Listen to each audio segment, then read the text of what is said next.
एक छोटे से गांव के पास एक पुराना जंगल था जिसे लोग बहुत डरते थे। कहते थे कि वहां एक चुड़ैल रहती है। चुड़ैल एक भूतनी होती है जो अपनी खूबसूरती खोकर भयानक रूप धारण कर लेती है। कई साल पहले उस गांव में एक लड़की रहती थी जिसका नाम राधा था। राधा बहुत सुंदर और दयालु थी, लेकिन गांव के लोग उसकी सुंदरता से जलते थे। राधा की शादी गांव के एक अमीर आदमी से होनी थी, लेकिन उसके पति ने शादी के बाद ही उसे छोड़ दिया और दूसरी शादी कर ली। ये बात सुनकर राधा बहुत दुखी हुई। उसने गांव वालों से मदद मांगी, लेकिन कोई नहीं बोला। दिल टूटने के कारण राधा की मौत हो गई। उसकी आत्मा जंगल में बस गई और वह चुड़ैल बन गई। रात होते ही वह जंगल से निकलती और गांव के रास्तों पर घूमने लगती।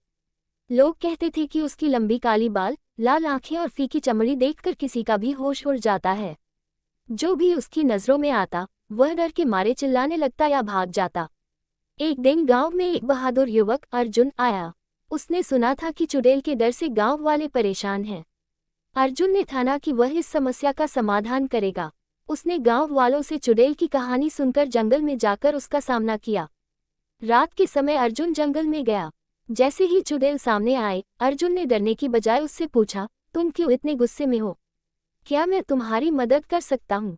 चुड़ैल ने बताया कि वह अकेली और दुखी है क्योंकि उसे न्याय नहीं मिला।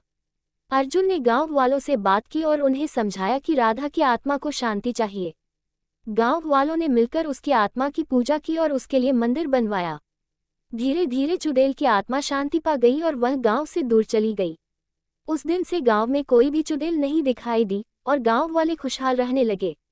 उन्होंने सीखा कि डर के बजाय समझ और सहानुभूति